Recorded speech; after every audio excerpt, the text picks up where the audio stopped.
15 साल का बेटा था और उसको अपने पिता की रोटी ले जानी थी खेतों पर, यानी कि खाना ले जाना था खेतों पर। माँ चूल्हे पर गरम गरम रोटी बनाती है और उसका टिफ़िन पैक कर देती है और फिर बेटा टिफ़िन को लटकाते लटकाते पगडंडियों से होता होता पिता के पास खेतों पर चला जाता है। लेकिन वहाँ पर पिता खेतों में नहीं थे, लेकिन पिता की जो बाइक थी वो वहीं पर खड़ी हुई थी। पिता आए थे खेत में काम करने के लिए। अब जो लड़का होता है अपने ईख के खेत में अपने पिता को इधर उधर देखने लगता है। तभी दोस्तों उसको ईख के खेत में कुछ पेड़ हिलते हुए नज़र आते हैं और वह फिर उधर झांक कर देखने लगता है तो अंदर उसका पिता पड़ोसन चाची जो विधवा थी उस चाची के साथ उसका पिता था और कुछ ऐसा करतब कर रहे थे वो जो बहुत गलत था। बेटे को शर्म आ जाती है, चुपचाप पीछे हट जाता है। थोड़ी देर के बाद उसका पिता अंदर से बाहर निकलता है उस पड़ोस की चाची के कपड़े पहनाता हुआ। अब क्या होता है, पिता से वह बेटा कुछ नहीं कहता है। सारा मामला देख लिया था उसने, लेकिन वह कुछ भी नहीं कहता है, अपने मन में बात को दबा कर रख जाता है। उधर वह पड़ोस की चाची वहीं से चारे की गठरी सर पर रख करके अपने घर चली जाती है। और जो इस लड़के का पिता था उसको शाम तक खेत में पानी लगाना था, तो यह लड़का अपने पिता को खाने का टिफ़िन दे करके वापस गांव आ जाता है, घर आ जाता है। आकर के ना तो माँ को बताता है, किसी से कुछ नहीं कहता है और वह इस बात को अपने अंदर ही रखता है। अब क्या होता है दोस्तों, उसके बाद इस कहानी ने ऐसा मोड़ लिया था, 2 लोगों की मौत होती है इस घटना के अंदर और कैसे 2 लोगों की जान चली जाती है, इसके ऊपर भी पूरी तरह से चर्चा करेंगे। वीडियो को लास्ट तक ज़रूर देखें। और आज के दौर में मोबाइल का दौर है, इंटरनेट का दौर है, व्हाट्सएप का, फेसबुक का दौर है। भैया संभल कर रहने की ज़रूरत है, वरना तो जैसा इस घटना के अंदर हुआ है ऐसा किसी के साथ भी हो सकता है। और थोड़ा सावधानी ज़रूर बरतें। वीडियो को जब लास्ट तक देखोगे तो बहुत कुछ सीखने को मिलेगा। नमस्कार, मैं हूं सुदेश कुमार और तिरछी बात चैनल में आपका स्वागत है। यह घटना घटित होती है उत्तर प्रदेश के मुजफ्फरनगर के अंदर। राधे श्याम नाम का एक शख्स रहा करता है, काफ़ी खेती बाड़ी उसके पास है और वह इतना काम करने वाला है, इतना कमाने वाला है खेतों में ही। उसने अभी अभी 2 एकड़ ज़मीन और ख़रीदी है, जबकि फ़िलहाल ज़मीन बहुत ज़्यादा महंगी हो रही है, लेकिन वह बहुत ज़्यादा कमाता है, खेती बाड़ी से पैसा बचा कर रखता है। पूरे गाँव में उसका नाम है, गरीब लोगों की मदद भी कर दिया करता है। सीधा साधा आदमी है राधे श्याम। उम्र 40 साल है। अब यहाँ पर क्या होता है दोस्तों, अब जैसे ही राधे श्याम के घर में खूब पैसे की कोई दिक्कत नहीं, किसी भी चीज़ की कमी नहीं है, पशु हैं और खेती बाड़ी किया करता है। घर के अंदर उसकी पत्नी कौशल्या और उसके बेटे का नाम होता है अजय। अजय अभी 10वीं क्लास में पढ़ाई लिखाई कर रहा होता है और अजय अपने पिता के साथ भी कई बार खेतों में जा कर के काम करवा दिया करता है, क्योंकि किसान के बच्चे पिता के साथ खेतों में काम करते हैं बचपन से ही। तो इसी तरह से अजय भी अपने पिता के साथ खेतों में काम करवाता। एक दिन की बात होती है, राधे श्याम कहता है अपने बेटे से कि बेटा तू आज स्कूल जा रहा है? बेटा कहता नहीं बापू, आज मैं स्कूल नहीं जा रहा, आज की छुट्टी है हमारी। तो उसके बाद पिता कहता है तो ठीक है, मुझे दोपहरी में खेत से वापस घर आना पड़ता है खाना खाने के लिए, तो ऐसा करना मुझे वापस नहीं आना पड़ेगा, तू मेरा खाना ले आना खेत पर। लड़का जो कि ज़्यादातर ले जाया करता था खाना, कहता ठीक है बापू मैं ले आऊँगा। और उसके बाद पिता खेतों की तरफ निकल जाता है। वहाँ जाने के बाद वह अपने काम में लग जाता है। जो इंजन होता है पानी का, ट्यूबवेल, उसको चालू कर देता है। फावड़ा लेकर मेंढ पर और कहीं जहाँ पर नाका करना होता है पानी का, वहाँ पर अपने खेत में घूमने लगता है, काम कर रहा होता है। तभी उस खेत के अंदर गांव की ही पड़ोस की रहने वाली एक सुधा, जिसकी उम्र होती है 32 साल, देखने में बहुत ही जवान, सुंदर, खूबसूरत, वह वहाँ पर आ गई होती है। उसका काम क्या था, उसका पति तो मर चुका था, उसके 3 बच्चे थे और वह अब अपने घर में गाय वगैरह पाले हुए थी बच्चों के लिए, दूध के लिए। वह अपनी गाय के लिए चारा लेने के लिए आया करती थी। उनके पास खेती बाड़ी नहीं थी, बिना खेत वाले थे, तो वह इसके खेत में आ जाती है और वह कहने लगती है कि राधे श्याम जी, आपके खेत में से मैं थोड़ा चारा ले लूं, क्योंकि मुझे गाय के लिए ले जाना है। अब राधे श्याम उसकी तरफ देखता है, मदद करने वाला इंसान था, कह देता है कि ठीक है ले लो, कोई दिक्कत नहीं है, और ज़्यादा ले लो, कोई दिक्कत नहीं है। तो वह जो लड़की होती है, औरत होती है, वह घास लेने लगती है इसके खेत में से। तभी धीरे धीरे जैसे घास की गठरी पूरी हो जाती है, तो यह महिला जिसका नाम होता है सुधा, जो विधवा थी, अब इसके मन में पता नहीं कौन से ख्याली पुलाव पकने लगते हैं। पति था नहीं, सास ससुर थे नहीं, अकेली थी, 3 बच्चे थे, पता नहीं कैसा दिमाग चलता होगा। तभी वह इस आदमी राधे श्याम से कहती है, राधे श्याम जी आप बुरा ना माने तो एक बात और कहूँ। राधे श्याम कहता है बताओ। वह कहती मुझे 2000 रुपये की भी ज़रूरत है। देखो इन बच्चों के पापा तो अब रही नहीं, सास ससुर भी कोई नहीं है, अकेली औरत हूँ, क्या करूँ। अब ऐसे कुछ ना कुछ तो करना पड़ता है। राधे श्याम कहता है ठीक है 2000 रुपये ले लेना, और 2000 की जगह 4000 रुपये ले लेना, कोई दिक्कत नहीं है। मगर दोस्तों राधे श्याम के मन में भी आशिकी के बुलबुले उसको देख कर उठ रहे थे, क्योंकि वह औरत बहुत ही खूबसूरत थी, ऊपर से पति नहीं था, अकेली थी। तो राधे श्याम सोचा करता कि इसका भी मन करता होगा पति के साथ सहवास करने का, तो इसका पति है नहीं। तो उसके मन में कुछ ख्याली पुलाव चल रहे थे राधे श्याम के मन में, और इधर इस विधवा महिला के मन में ख्याली पुलाव चल रहे थे। दोनों ही टक्कर के बन चुके थे। राधे श्याम वैसे तो मदद करने वाला था, लेकिन आज खेतों पर मौका देख करके उसके भाव बदल जाते हैं। मैं हर कहानी में कहता हूँ भैया, कोई मान के चलो सीधा आदमी है, वो सीधा तब तक होता है जब तक उसको मौका नहीं मिलता है। 100 में से 70 और 60% लोग ऐसे होते हैं, उनको अगर मौका मिल जाए, अगर वह सीधे साधे हैं, मौका मिल जाए तो वह रुकते नहीं हैं, चूकते नहीं हैं। हाँ, कुछ % ऐसे भी हैं लोग जिनको कितना भी मौका मिल जाए वो अपनी पवित्रता को बरकरार रखते हैं। अब यहाँ पर राधे श्याम की पवित्रता बरकरार रहने वाली नहीं थी। वह कहता है कि मैं 4000 रुपये दे दूंगा 2 की जगह पर, लेकिन देख लो तुम्हें मेरे साथ समय गुजारना है तो थोड़ा बहुत, वो मतलब टाँका डाल के देख रहा था, कांटा डाल के। अब कांटा उसका सही जगह पर लगा था। जो सुधा होती है वह भी तड़पा करती बिना पति के, अकेले उसका मन कैसे लगे। वह कह देती है ठीक है, और यहीं पर मैं तुम्हारे साथ समय गुजार लूँगी। और उसके बाद राधे श्याम मुस्कुरा जाता है और उसको कह देता है कि मैं शाम को आऊँगा तुम्हारे पास, जेब में 4000 रुपये लेकर आऊँगा, 4 की जगह 5 लेकर आऊँगा। अभी तो मैं खेतों पर हूँ, मैं कोई पैसे साथ में लेकर थोड़ी घूमता हूँ, और चलो फिर। और उसके बाद दोस्तों ये दोनों ईख के खेत में चले जाते हैं और वहाँ पर अपनी वासना को पूरा करने लगते हैं। इधर घर पर जो इसका लड़का था अजय, उसकी माँ ने खाना बना दिया था, टिफ़िन पैक करके दे दिया था। तो अजय खेतों पर आ रहा होता है पगडंडियों से होता हुआ, आकर देखता बापू तो है नहीं। अब बापू किधर चले गए, बाइक वहीं पर खड़ी थी, फावड़ा भी वहीं पर रखा हुआ था, कस्सी फावड़ा। बापू को देखने लगता है तो तभी उसकी नज़र ईख के पौधे हिलने पर पड़ती है। ईख के खेत में पौधे हिल रहे थे, पेड़ जो थे।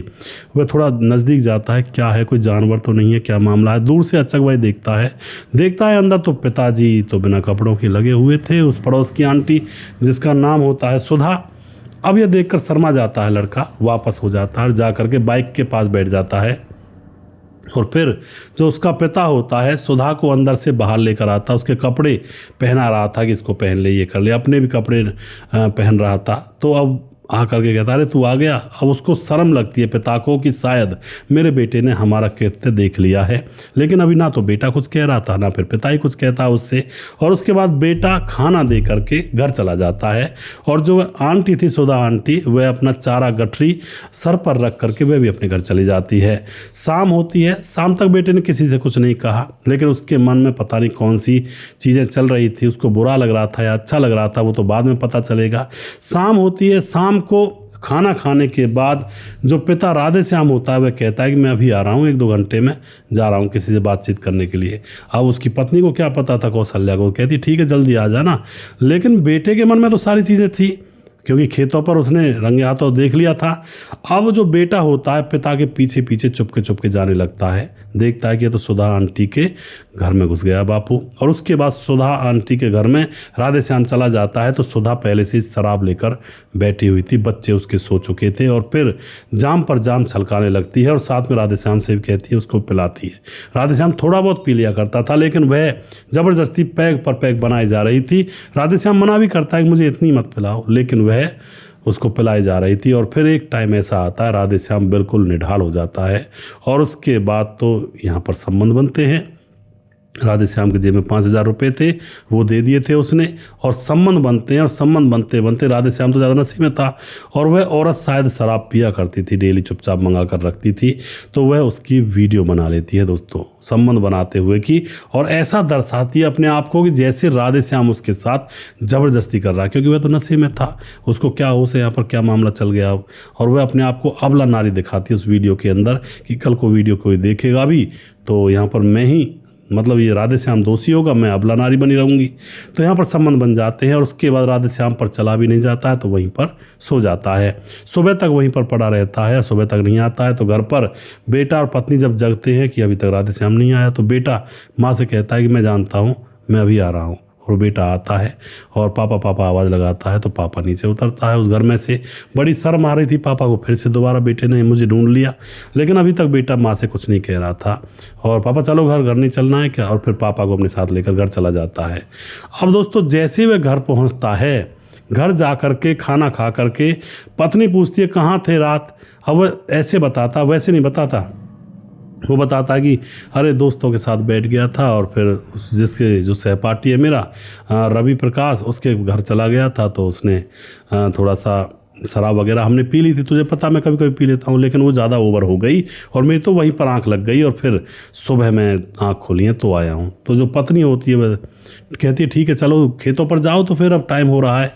लेकिन बेटे की तरफ वह पिता जो होता है राधे श्याम थोड़ा सा नज़रें झुका कर कहता है कि चुप रहना। तो बेटा चुप था, पहले भी चुप था, अभी भी चुप हो जाता है। उसके बाद जो राधे श्याम होता है वह खेतों पर चला जाता है, काम था क्योंकि खेती में पानी लगाना था, कई दिन चलता है काम।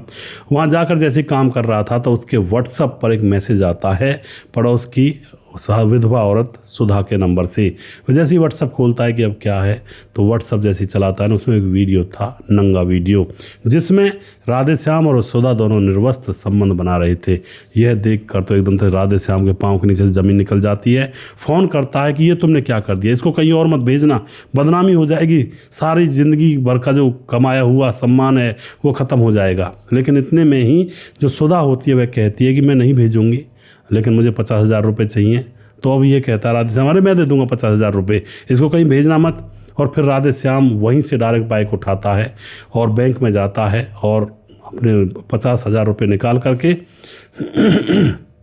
उसके हाथ में रख देता है कि ये भेजना मत कहीं से, और उसके बाद वह वापस आ जाता है। लेकिन राधे श्याम थोड़ा सा अनपढ़ था, मतलब पढ़ा लिखा ज़्यादा नहीं था और थोड़ा बहुत जानता था। उसको ये पता नहीं था कि भाई ये भेजेगी नहीं तो फ़ोन में तो पड़ा रहेगा ना वीडियो, कभी फिर भिज जाएगा। तो अब वह वापस आ जाता, फिर काम में लग जाता है। 2 दिन गुजर जाते हैं। 2 दिन के बाद अब फिर से जो यह महिला होती है 2 पैसे मांगती है, और अब की बार कहती है राधे श्याम जी 2 लाख रुपए चाहिए। राधे श्याम कहता है तू पागल हो गई है, मैं 2 लाख रुपए कहाँ से दूंगा। वह कहती नहीं नहीं, या तो तुम दे दो, नहीं तो इस वीडियो को तुम्हारे बेटे और तुम्हारी माँ के तुम्हारी जो पत्नी है उसके फ़ोन पर भेज दूंगी। अब तो राधे श्याम डर जाता है, लेकिन कहता मैं 1 लाख रुपए ही दूंगा, और फिर 1 लाख रुपए निकाल कर फिर से दे देता है उसको। अब उसके 2-3 दिन के बाद राधे श्याम का बेटा अजय वहीं चौक में, मतलब गांव के अंदर ग्राउंड होता है जो चौराहा होता है, क्रिकेट खेल रहा था। तो उसकी बॉल उसी आंटी सुधा के घर में चली जाती है। तो जैसे ये बॉल लेने जाता है तो सुधा उस लड़के की तरफ भी अजीब अजीब नज़रों से देखने लगती है। वह कहती है बॉल नहीं दूंगी, बॉल जब दूंगी जब तुम मेरी बात मानेगा। वह लड़का कहता है अजय क्या बात माननी है आंटी जी। वह कहती है कि तुम्हें शाम को मेरे घर पर आना होगा, मुझे कुछ काम है। अब अजय सारी बात को समझ जाता है कि आंटी ने मेरे बापू को फंसा रखा है, मेरे साथ भी गलत काम कर सकती है, मैं नहीं आऊँगा। लेकिन ये बात मन मन में सोच रहा था। अभी उसको बॉल लेनी थी। वह कहता आंटी से ठीक है आंटी मैं आ जाऊँगा, लेकिन बॉल तो दे दो। वह बॉल दे देती है, क्योंकि सुधा की प्लानिंग ये थी कि बेटे को भी फंसाया जाए और फिर मोटी रकम वसूलूंगी, कभी बेटे के नाम से कभी पिता के नाम से। अब तो यहाँ पर बेटा नहीं जाता, बेटा चालाक था, वह शाम को भी नहीं जाता है और वह बच जाता है इसी कारण से। अब क्या होता है, बस 12 दिन गुजरे थे। 12 दिन गुजरने के बाद फिर से जो राधे श्याम के पास फ़ोन आता है, कहती है वही सुधा कि मुझे 2 लाख रुपए चाहिए। पहले भी तुमने 2 लाख की जगह 1 लाख दिए थे, मुझे अब 2 लाख ही चाहिए। अब तो राधे श्याम कहता मैं 1 भी रुपया तुझे नहीं दूंगा। और वो वीडियो डिलीट कर दे, क्योंकि पहले जब पैसे दिए थे तो राधे श्याम ने कह दिया था कि ये वीडियो हटा दे, तो बार बार मुझे भेज देती है और कहीं और भेज देगी। उसको पता लग गया था, क्योंकि उसने ही बता दिया था सुधा ने कि ये वीडियो मेरे फ़ोन में है, मैं फिर भी भेज दूंगी किसी के पास। तो अब राधे श्याम को डर चढ़ गया, वो कहता है कि इस वीडियो को हटा दे इसमें से। तो उसने कह दिया था ठीक है मैं हटा दूंगी, लेकिन दोबारा फिर से फ़ोन आ जाता है। पूरी ब्लैकमेलिंग चल रही थी यहाँ पर दोस्तों। मगर अब की बार राधे श्याम कहता है कि मैं तुझे फूटी कौड़ी नहीं देने वाला, ये गलती मेरी ही नहीं है, तुम भी थी इस काम में शामिल। अब तो यह कहकर के फ़ोन काट देता है। अब इधर सुधा को बड़ा गुस्सा सा आता हुआ उस फ़ोन को लेकर के राधे श्याम तो था खेतों पर, राधे श्याम के घर पहुंच जाती है। और घर पर उस राधे श्याम की पत्नी कौशल्या और उसका बेटा अजय दोनों थे। वहाँ जाकर जो राधे श्याम की पत्नी कौशल्या होती है वह कहती है आजा बहन बैठ जा, लेकिन पड़ोस का मामला था। लेकिन उसको क्या पता था बहन नहीं है, इस घर को बर्बाद करने वाली चुड़ैल है एक तरह से। वहाँ जाकर के वह उस फोन को कहती है कि मैं तुम्हें एक वीडियो दिखाना चाहती हूँ कौशल्या, आ मेरे पास बैठ। वहीं पर लड़का था। अब लड़के को दूर हटा देती कि तू उधर चला जा, और वह कौशल्या को एक वीडियो दिखाती है उसके पति के साथ वह खुद जो संबंध बना रही थी। यह देख करके कौशल्या के तो खून का पानी बन जाता है। कौशल्या धीर गंभीर महिला थी, पूरे गांव में इज्जत बनाई हुई थी। इन दोनों पति पत्नी ने सबकी मदद करते थे, बड़ा रिस्पेक्ट सम्मान से लोग नाम लेते थे। अब कौशल्या को अंतर्मन में ये होने लगता है कि अगर इसने ये वीडियो कहीं और जगह भेज दिया तो मेरे पति की बदनामी सो मेरी बदनामी, हमारे घर पर तो कलंक लग जाएगा।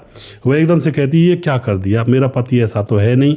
लेकिन कौशल्या को जो वीडियो दिखाया था इस सुधा ने, वो वाला वीडियो दिखाया था जिसमें नशे में राधे श्याम ऐसा करता हुआ नजर आ रहा था जैसे वह ज़बरदस्ती सुधा के साथ कर रहा हो।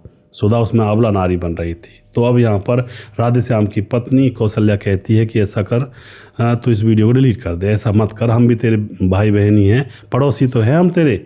लेकिन वह कहती है सुधा कि मुझे पैसे चाहिए, मुझे 1 लाख रुपए दे दो, तब तो मैं इस वीडियो को हटा सकती हूँ। अब तो कौशल्या को अपने घर की इज्जत बचानी थी। वह अंदर जाती है और 1 लाख रुपए, घर में 3-3.5 लाख रुपए रखे थे तो उनमें चुपचाप 1 लाख रुपए लाकर दे देती है। कहती है इसको अब हटा देना बहन, अब मत करना, हमारी इज्जत का सवाल है। अब जो यह सारा नज़ारा जो लड़का होता है अजय वो देख रहा होता है। अजय अपनी माँ से लड़ जाता है कि तुमने पैसे क्यों दिए, और ये बहुत दिनों से चल रहा काम, पापा ने भी इसके साथ किया, इसने भी, ये बहुत दिनों से चल रहा है, तुम इतनी गलती कर क्यों रहे हो, पुलिस में क्यों नहीं जाते हो। कौशल्या कहती है बेटा पुलिस में जाएंगे बात उछलेगी, बदनामी हो जाएगी। लड़का कहता है अजय हो जाने तो बदनामी, पापा कोई कम थोड़े, उसने भी किया है।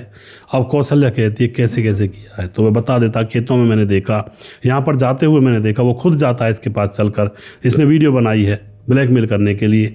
अब तो कौशल्या अपने बेटे के मुंह पर थप्पड़ मार देती है कि अपने पिता के बारे में ऐसी बात कर रहा है। अब वह कहता है अजय पिता के बारे में पूछ लेना, पापा आएंगे शाम को पूछ लेना। शाम को पापा आता है, पापा से कौशल्या पूछ ली क्यों जी, मैंने सुना है आप पड़ोस की महिला के साथ ऐसा काम है आपका। तो वह कहता है पापा अरे क्या करूं मैं, सही बताऊं मुझसे गलती से हो गया और वो मेरे पीछे पड़ गई, पैसे ले जाती है मेरे से, अब मैंने उससे बिल्कुल मना कर दिया है। लेकिन कौशल्या कहती तुमने तो मना कर दिया, मुझसे ले गई 1 लाख रुपए, वरना कह रही थी कि वीडियो सबको दिखाऊंगी। अब तो जो पापा होता है उसके भी हाथ पांव सुन्न हो जाते हैं, और इधर जो बेटा होता बार बार मतलब आपे से बाहर बेटा हो चुका था, तुमने ये क्या कर दिया और इसको इतने पैसे दे दिए, और ये फिर भी वीडियो को दिखा देगी किसी को भी, तुम इसके जाल में फंसी, पुलिस में क्यों नहीं जाते हो, और मतलब जल्दी ज़्यादा बार बार पुलिस की कह रहा था। पिता ने भी उसके मुंह पर थप्पड़ मार दिया। दोनों माँ बाप अब बेटे से लड़ते हैं, तू चुप हो जा, तू बकवास मत कर, किसी और से मत कहना, हम निपटाएंगे इसको जैसे तैसे। लेकिन दोस्तों जैसे ही अजय के ऊपर माँ ने भी पिता ने भी थप्पड़ मार दिया था, अब अजय के मन में ग्लानि आ जाती है कि मेरे माँ बाप सबसे बड़ी तो गलती कर रहे, ऊपर से मैं कह रहा हूँ कि भाई पुलिस में जाओ, इतना तो बच्चा जानता है कि ये लेती ही रहेगी, एक बार नहीं रुकी तो बार बार पैसे मांगेगी, पुलिस में ये जाते नहीं, उल्टा मुझे थप्पड़ मारते हैं, और मेरे माँ बाप ने तो मेरे घर का सत्यानाश कर दिया, ऐसा सोच जाता है वो। वह ये भी सोचता है कि अब मेरे दोस्तों को पता चलेगा जो मेरे साथ खेलते हैं कि इसके पिता ने ऐसा किया है और वो औरत इनको लूट रही है, तो मेरे ऊपर हंसी उड़ाएंगे।